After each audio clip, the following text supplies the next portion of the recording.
Nation, what's going on? It's Mitchell Renz here, host of the Raiders Report. And coming up on today's show, surprise trade candidates after Raiders OTAs. Now, the reason why I wanted to do this show is because the Silver and Black just got a bunch of extra money on their salary cap. Right now, we're sitting somewhere around $34 million in salary cap space. OTA practice ends on June 6th, and minicamp starts on June 11th. Minicamp is mandatory. So if the Raiders see a player, maybe that's a free agent that they want, and they look at a guy and they're like, all right, well, we have to move on from somebody. I have done surprise cut candidates. So now what I figured I would do is, let's say the Raiders want to keep some of these bottom of the roster guys. They get an offer for another player that might end up starting for them. And if they end up getting an offer for that player because they know that they're not going to be a good fit for them this season, could you see them trade it after OTAs? That way they can try to figure out a way to get another player right before minicamp starts June 11th, because with 91 guys on their roster, trading a player could open up space to sign another. Now, here's the thing. If the Raiders end up trading any of the 5 players that you're going to see, to be frank with you, if the Raiders traded anybody on their 91-man roster, I would go live here on the Raiders Report. But if you don't know, I got a bachelor party this week. It's the only reason why I'm going. The last time I'll be live all week is going to be on Tuesday. And if the Raiders end up trading the player, we're still going to go live here on the Raiders Report. It's not going to be me hosting, though. It's going to be that guy over there, Jeremy Chugs. And here's the thing.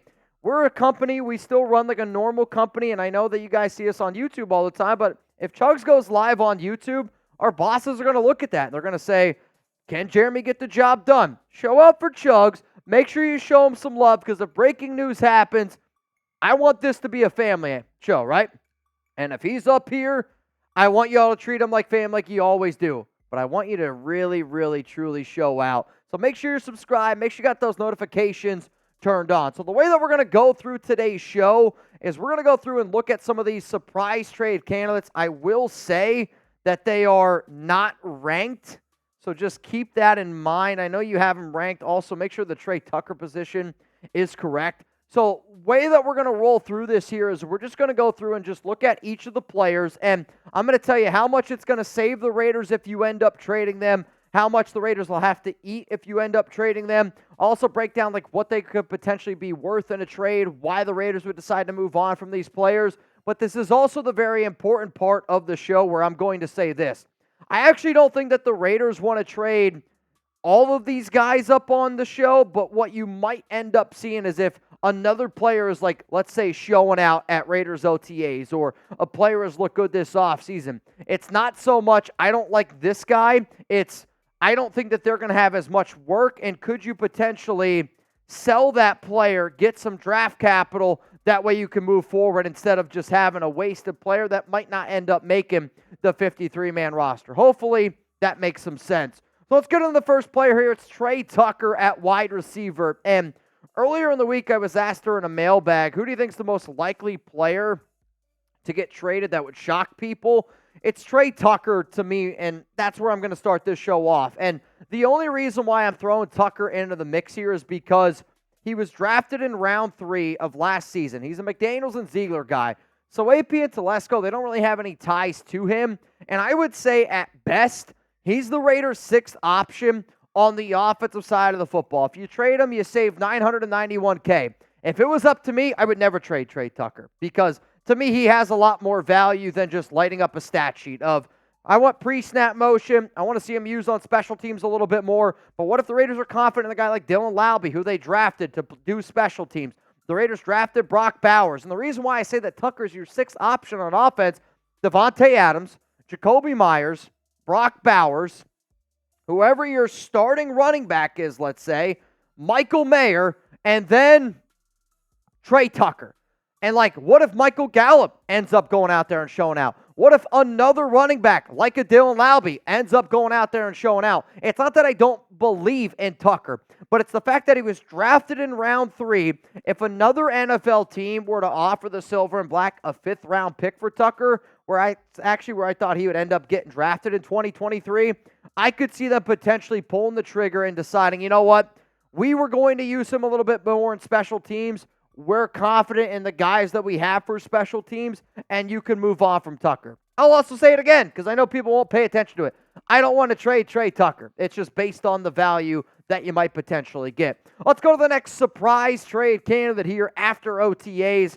I'm going to roll with Divine Deablo. And one of the things that Raiders linebacker coach Caldwell had to say on Tuesday was he does anticipate linebackers getting more work on special teams this season because of the new kickoff return rules, which doesn't really impact Divine, but it does impact the players behind him, which if you trade away Deablo, you're asking a lot, and I mean a lot, of a guy like Tommy Eichenberg, your rookie. And maybe that's the route that they end up doing. I also know that this Raiders defense is probably going to run a lot of 2 linebacker sets. So it's going to be Deablo, it's going to be Robert Spillane, but if they're confident in Eichenberg, you might be able to trade away Divine Deablo, save $3.1 million. The fact that he's in the final year of his deal, we like Divine, right?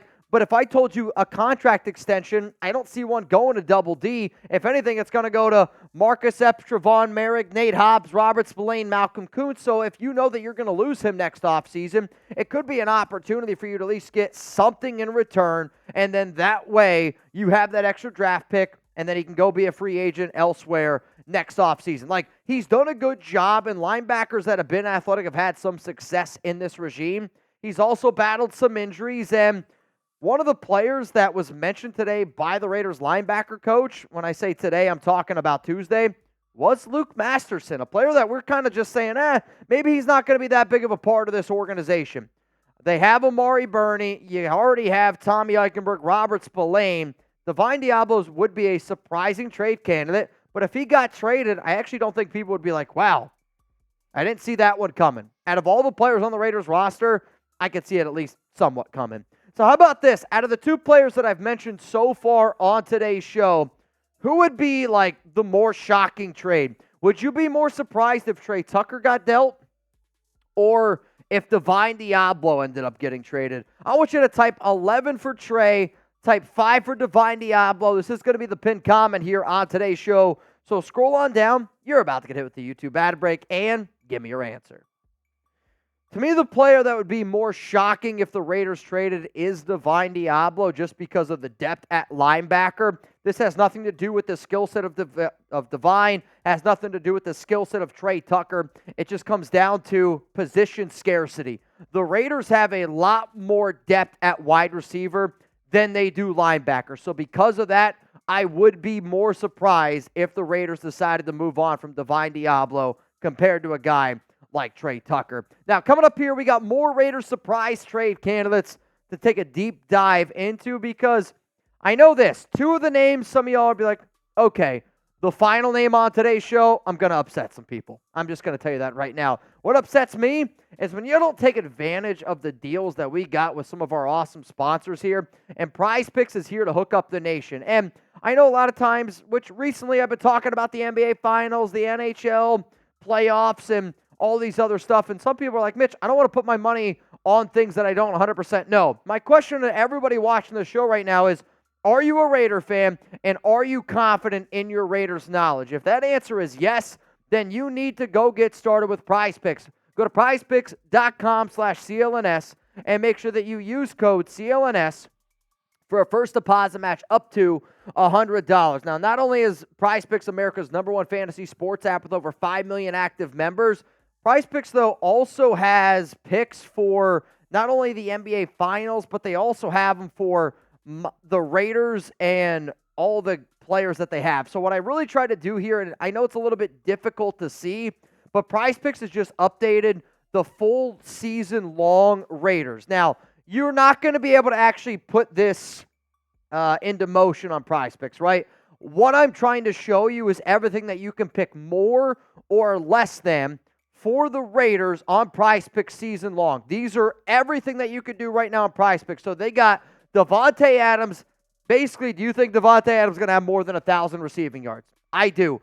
Zamir White, he's rushing yards. That's a tough one. If you're like Mitch, he's going to have more. If you think he's going to have less than 825.5, hey, put your money where your mouth is. Zamir White on 4.5 touchdowns, though, that's a more to me. That's an easy one. Brock Bowers, 4.5 touchdowns. I think that one's going to be more as well. That one's a little bit tough. But then the bottom one here, Devontae Adams, 6.5 receiving touchdowns. Now, again, you can't pick like Devontae multiple categories, But what I am really just trying to show you right now on Prize Picks, they have 5 Raiders categories: Devontae, Zamir, Brock Bowers, more or less. If you're confident in any one of those, go put your money where your mouth is. That link's going to be available to you all down in the comments, down in the description of today's show, prizepicks.com/CLNS. Just again, make sure that you use code CLNS for that first deposit match up to $100. It's simple. It's so simple that my dad can do it, which I'm pretty sure that also means a caveman could do it. Let's go to the next surprise trade candidate here for the Las Vegas Raiders. And for people that watch this show often, you're definitely not surprised by this one right here. It's Byron Young. I have also said on this show that I don't know if Young makes the 53-man roster. Byron has been a surprise cut candidate, and if you're the silver and black, and if you can get literally anything for the former Alabama product, I think they would do it. If some team offered the Raiders a 7th-round pick in the 2026 NFL Draft, I think AP and Telesco would take it. If traded, the Raiders save $1 million. You eat $281K, all good. Drafted in round 3 of the 2023 NFL Draft, was a healthy scratch multiple times last offseason. And with all the talent that this organization has, especially in the defensive tackle room, I could see them potentially moving on from Byron. Now, Nesta Jade Silvera, Matthew Butler, some of these other younger players have not been able to get on the field during OTAs, but that also means that Byron Young has been able to get on the field. If you're Rob Leonard, the Raiders defensive line coach, and you're just looking at this roster from top to bottom, and you're like, Byron Young's just not that dude. You could trade him right now, and you still are going to get something from him because he was a 3rd-round pick last year, and he's from Alabama. That means that there will be at least one team somewhat interested in Byron Young. Let's go to the next player here for my surprise trade candidates. It's Chris Smith, another player that has been mentioned a ton as a potential cut candidate. But I do think that when you look at some of these players like Chris Smith, he was one of the leaders. He was one of the captain snap leaders on some of these great Georgia defenses, a Georgia defense that won back-to-back national championships, and Smith was the, kind of like that quarterback of the defense, was one of the captains there for the Bulldogs. And if the Raiders trade him, you save $915K. You're only going to eat $61,000. Not that big of a deal. But another former regime guy. And if I'm Antonio Pierce, I'm Tom Telesco, I'm going to bet on my guys. I'm going to pay more attention to the dudes that I re-signed, to the players that I draft. And quite frankly, if you're a part of that old regime, it sucks, but it's kind of the truth. They become a little bit of an afterthought. The Raiders re-signed Isaiah Palameo, a player that we have high hopes for. Tre Taylor's been impressive this Raiders OTA offseason. And if I told you that Chris Smith is the 5th best safety on our team, that illustrates to me that he's just not going to get a lot of playing time. On top of that, Smith last season, when AP took over, his snaps went down. Like, he got opportunities when AP first took over, and then as the year went on, as AP continued to be the interim head coach, his snaps continued to go down and down and down. This guy played only 24 snaps last season, 22 of which came in that 63-21 blowout against the Chargers, but his special team snaps went down. And, Smith is a good leader. He's a good player, but he's not really going to ever bring you anything all that special. Quite frankly, I think Tre Taylor's got a better upside. I think he's got a better floor than Smith. And this is a good dude, but not this regime. And if you could trade him and get a 7th-round pick, I think the Raiders would be interested in it. Before I tell you the final Raiders surprise trade candidate, I got to give a shout-out to the Noti gang. Shout out to Kev, Ron, Sucker Free, Benji Gonzalez, and R4L1960. These are the people that are not only subscribed, but take pride in trying to be one of the very first people to comment on all of our shows here. So believe me when I tell you, I greatly, and I mean I greatly appreciate it. One of the other things that we've been doing here on the Raiders Report during the offseason, because I know that not every single person watches every show that we do, I put a lot of time, a lot of effort into a lot of the shows that we make, Chugs and I both do. So my video of the week, the number one video that if you did not see it, I want you to check it out. If you want to check out my video of the week, it's up right here. Don't be afraid to click on that. If you're watching this live, you won't be able to click on it. However, if you don't watch this live, you will be able to click on this video right here. The best video that I made all week. I'm not going to tell you what it is. I just want you to see for yourself. Put a lot of time and effort into that bad boy. Let's go to the final player here for our Raiders surprise trade candidates. It's Tyree Wilson. And some of you are going to watch this show and you're going to be like, well, wait a minute, Mitch. You told me Tyree Wilson's going to shock the world and Wilson's doing great in the OTAs. He is. He absolutely positively is.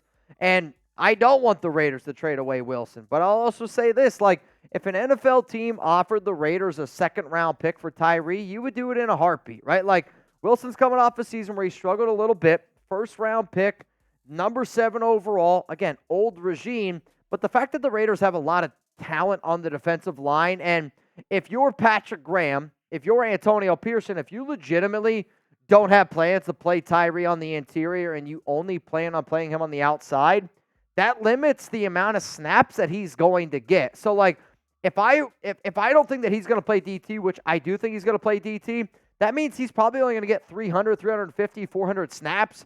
That's not a first-round, second-round type of caliber pick. And I do think there's a lot of teams out there that look at Tyree Wilson's upside and go, that kid can be pretty damn special. I think he can be pretty damn special. But again, this regime did not draft Wilson. And I'm hoping that he can materialize. I'm hoping that he goes out there and shows everybody what he could potentially be, because I know he could be a hell of a football player. But if an NFL team called Telesco and called AP, I think even if they offered him a third-round pick, I think they might at least entertain that idea. So for that reason, I put Tyree Wilson, because out of all these players, Tre Tucker, Deablo, Byron Young, Chris Smith, the guy that has the most trade value, and quite frankly, it's not close, his name is Tyree Wilson. He wears number 9 for the silver and black, and I know that they don't want to move on from him, but if the deal's good, they're at least going to entertain that idea. Now, if you haven't already, make sure you give me a follow on Instagram, at Mitchell Renz 365, as well as Twitter. I'm going to be posting a lot of things for my bachelor party, not my bachelor party, my buddy's bachelor party this weekend. That's why you should follow me on IG and on Twitter. But to make sure that you don't miss anything going on around the Raiders, I do think it's also important for you to hit up Chugs, at Jeremy Chugs. Like, I had somebody on Twitter today ask me, Mitch, been trying to get a hold of you on Instagram, can't do it. I check my DMs a lot. My DMs do kind of get bogged down, but if you've won something, if you're, trying to get our attention and like, hey, I want to do something for the show, at Jeremy Chugs on Twitter is the way to do that one.